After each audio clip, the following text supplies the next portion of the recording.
Nos domínios da mediunidade, capítulo 12. Clarividência e clareaudiência. Notei que a reunião atingia a fase terminal. 2 horas bem vividas haviam corrido céleres para nós. Raul Silva consultou o relógio e cientificou os companheiros de haver chegado o momento das preces de despedida. Os amigos sofredores, aglomerados no recinto, poderiam receber vibrações de auxílio, enquanto os elementos do grupo recolheriam, por meio da oração, o refazimento das próprias forças. Pequeno cântaro de vidro com água pura foi trazido à mesa. E porque Hilário perguntasse se iríamos assistir a alguma cerimônia especial, o assistente explicou afável. Não, nada disso. A água potável destina-se a ser fluidificada. O líquido simples receberá recursos magnéticos de súbito valor para o equilíbrio psicofísico dos circunstantes. Com efeito, mal acabávamos de ouvir o apontamento, Clementino se abeirou do vaso e, de pensamento em prece, aos poucos se nos revelou coroado de luz.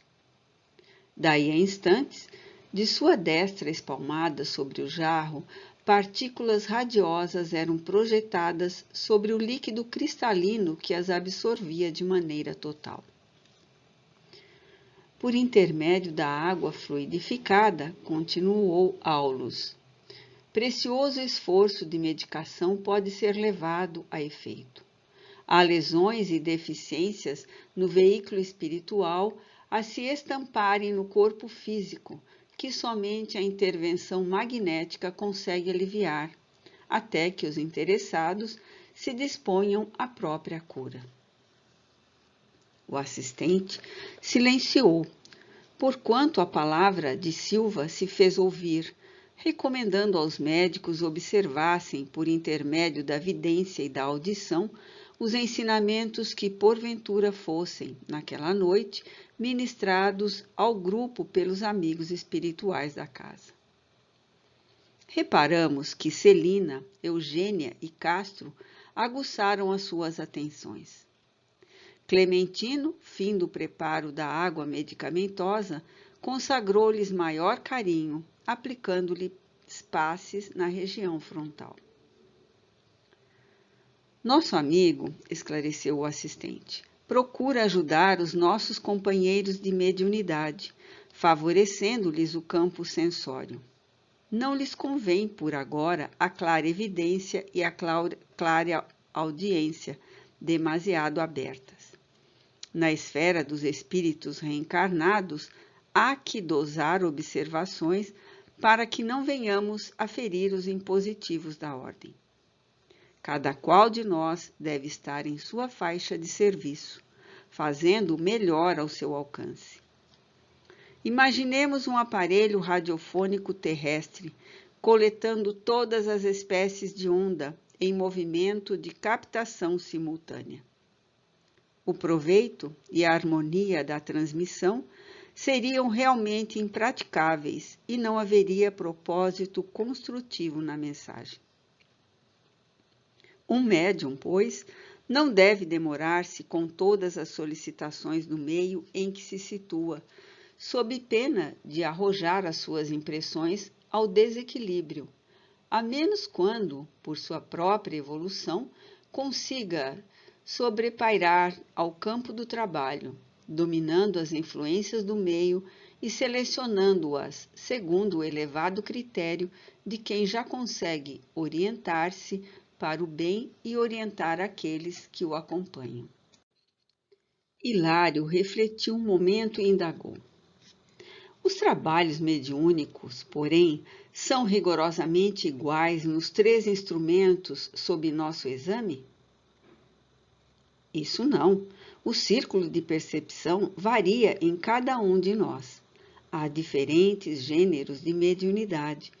Contudo, importa reconhecer que cada espírito vive em determinado degrau de crescimento mental e por isso as equações do esforço mediúnico diferem de indivíduo para indivíduo, tanto quanto as interpretações da vida se modificam de alma para alma.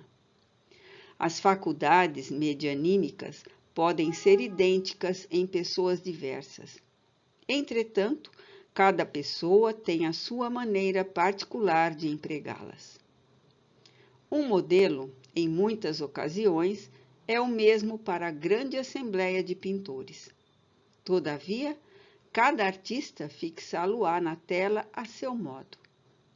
Uma lâmpada exibirá claridade lirial em jato contínuo, mas, se essa claridade for filtrada por focos múltiplos, de certo estará submetida à cor e ao potencial de cada um desses filtros, embora continue sendo sempre a mesma lâmpada a fulgurar em seu campo central de ação. Mediunidade é sintonia e filtragem. Cada espírito vive entre as forças com as quais se combina, transmitindo-as segundo as concepções que lhe caracterizam o modo de ser. Notando o cuidado que o irmão Clementino empregava na preparação dos médiuns, meu colega inquiriu ainda: a clarividência e a clareaudiência, acaso, estão localizadas exclusivamente nos olhos e nos ouvidos da criatura reencarnada? Aulus acariciou-lhe a cabeça e acentuou: Hilário, vê-se que você está começando a jornada no conhecimento superior. Os olhos e os ouvidos materiais estão para a vidência e para a audição, como os óculos estão para os olhos e o ampliador de sons para os ouvidos. Simples aparelhos de complementação. Toda percepção é mental. Surdos e cegos, na experiência física, convenientemente educados, podem ouvir e ver por meio de recursos diferentes daqueles que são vulgarmente utilizados.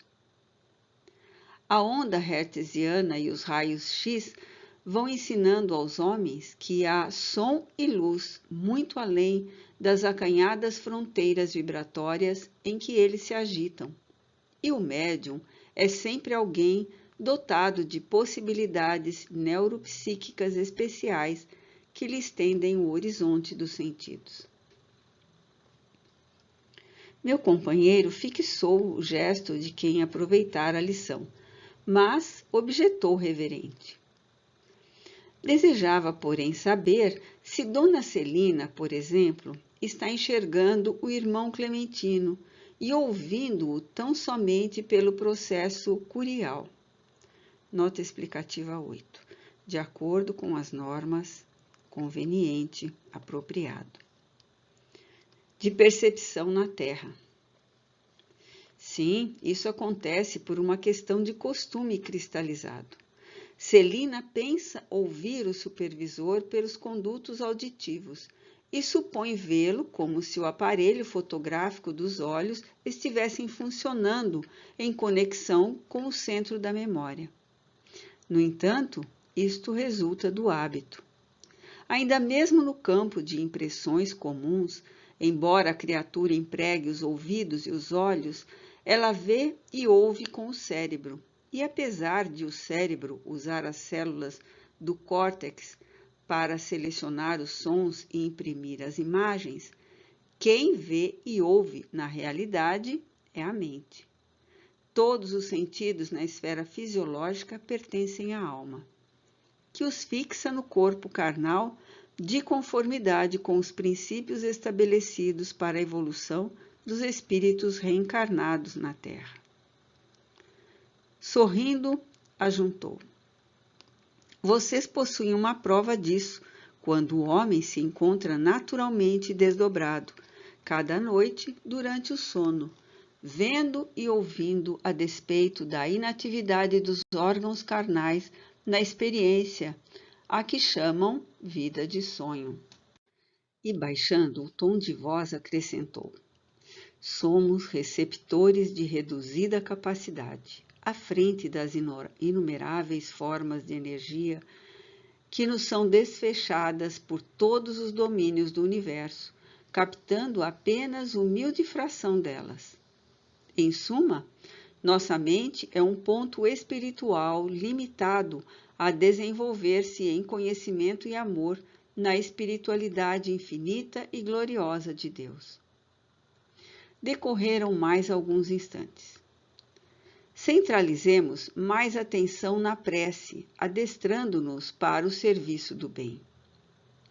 Essa frase foi pronunciada por Clementino em voz clara e pausada, como a oferecer uma base única para a convergência de nossas cogitações.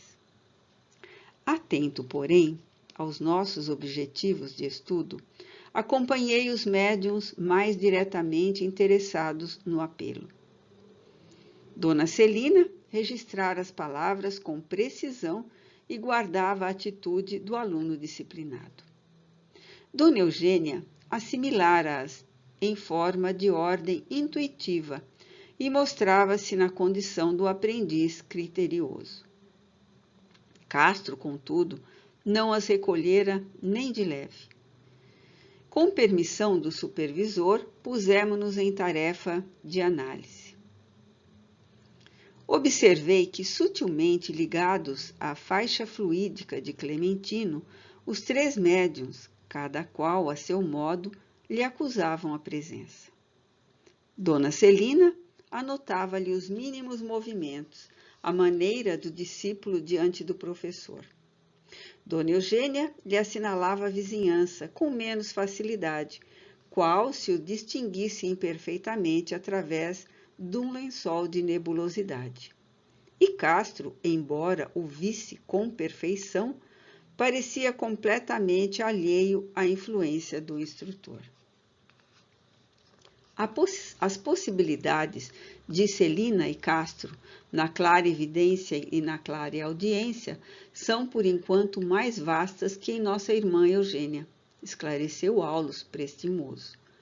Acham-se os 3 levemente submetidos ao comando magnético de Clementino e podem identificar-lhe a presença com analogia de observações, porque, nas circunstâncias em que operam, estão agindo como pessoas comuns, utilizando-se da percepção habitual.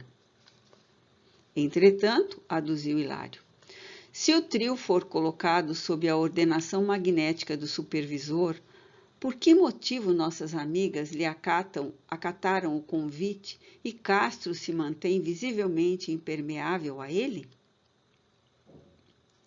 O mentor do recinto exerce apenas branda influência, abdicando de qualquer pressão mais forte, suscetível de provocar viciosa emanação em desfavor de nossos amigos, disse Aulus convicto. Além disso, a mente de Castro passou de súbito a alimentar propósitos diferentes. Incapaz de concentrar atenção de modo irrepreensível na região superior do trabalho que nos compete levar a efeito, de momento não mais se revela interessado em satisfazer o programa de Clementino, mas sim em provocar um reencontro com a progenitora desencarnada. Enxerga o orientador do conjunto como quem é constrangido de ver alguém de passagem. Todavia, sem qualquer preocupação de escutá-lo ou servi-lo, confinado como se encontra as emoções do jardim doméstico. Basta a indiferença mental para que nada ouça do que mais interessa agora ao esforço coletivo da reunião. Evidentemente desejoso de definir a lição no quadro de nossos conhecimentos terrestres, acrescentou: é uma antena que se insensibilizou de improviso, recusando sintonizar-se com a onda que a procura. Nesse instante, vimos que um companheiro simpático de nosso plano avançou do círculo de espectadores, abeirando-se de Dona Celina e chamando-a discreto. A nobre criatura ouviu-lhe a voz, mas não se voltou para trás. Entretanto, respondeu-lhe em pensamento, numa frase que se fez perfeitamente audível para nós. Encontrar-nos-emos mais tarde. Aulus informou prestamente. É o esposo desencarnado de nossa irmã, que a visita com afetuosa solicitação. Contudo, disciplinada quanto é, Celina sabe renunciar ao conforto de ouvi-lo a fim de colaborar no êxito da reunião com maior segurança. Logo após, vimos Castro desdobrar-se de novo, auxiliado agora simplesmente pelo forte desejo de ausentar-se do círculo, e revestido das emanações que lhe desfiguravam o perispírito, caminhou hesitante, ao encontro de uma entidade amiga que o aguardava a pequena distância. Nosso cooperador, falou o assistente, menos habituado à disciplina edificante, julga que já fez o possível em favor dos trabalhos programados para esta noite e põe-se no encalço da mãezinha, que vem sendo beneficiada em nossa organização. Não nos foi, porém, possível alongar anotações. Clementino, à cabeceira da assembleia, estendeu os braços e colocou-se em prece. Cintilações de safirino esplendor revestiam-lhe agora o busto, dando-nos a impressão de que o abnegado benfeitor se convertera num anjo sem asas. Em momentos ligeiros, verdadeiro jorro solar desceu do alto, coroando-lhe a fronte, e de suas mãos passou a irradiar-se prodigiosa fonte de luz, que nos alcançava a todos, encarnados e desencarnados, prodigalizando-nos a sensação de indescritível bem-estar. Nada consegui dizer, não obstante as perquirições que me efusiavam o pensamento. O êxtase do mentor impelia-nos à respeitosa mudez. Aqueles minutos de vibração, sem palavras, representavam um precioso manancial de energias restauradoras para quantos lhe abrissem as portas do espírito. É o que eu conseguia depreender pelo revigoramento de minhas próprias forças. Terminada que foi a operação inesquecível, Raul solicitou ainda alguns instantes de tranquilidade e expectativa. Competia ao grupo aguardar a manifestação de algum dos orientadores da casa, à guisa de instrução geral ao encerramento. Dona Celina rogou licença para notificar que vira surgir no recinto um ribeiro cristalino, em cuja corrente muitos enfermos se banhavam. E Dona Eugênia seguiu-a, explicando que chegara a contemplar um edifício repleto de crianças entoando hinos de louvor a Deus. Registramos semelhantes comunicados com surpresa. Nada víramos ali que pudesse recordar nem de longe um córrego de águas curativas ou algum pavilhão de serviço à infância. A sala era demasiado estreita para comportar tais cenários. Fitando-me intrigado, Hilário parecia perguntar se as duas médiuns não estariam sob o influxo de alguma perturbação momentânea. Assinalando-nos a estranheza, o assistente considerou prestimoso. Importa não esquecer que ambas se encontram reunidas na faixa magnética de Clementino, fixando as imagens que a mente dele lhe sugere. Viram-lhe os pensamentos relacionados com a obra de amparo aos doentes e com a formação de uma escola, que a instituição pretende em breve mobilizar no socorro ao próximo.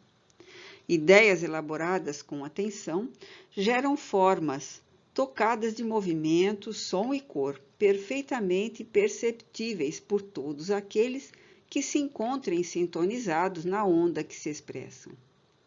Não podemos olvidar que há fenômenos de clara evidência e clara audiência que partem da observação ativa dos instrumentos mediúnicos, identificando a existência de pessoas, paisagens e coisas exteriores a eles próprios, qual acontece na percepção terrestre vulgar, E existem aqueles que decorrem da sugestão que lhes é trazida pelo pensamento criador dos amigos desencarnados ou encarnados, estímulos esses que a mente de cada médium traduz segundo as possibilidades de que dispõe, favorecendo, por isso mesmo, as mais díspares interpretações. Oh! Exclamou Hilário entusiasmado. Temos aí a técnica dos obsessores, quando improvisam para suas vítimas variadas impressões alucinatórias. Sim, sim, confirmou o assistente. É isso mesmo. No entanto, evitemos a conversação agora. O trabalho da reunião vai terminar.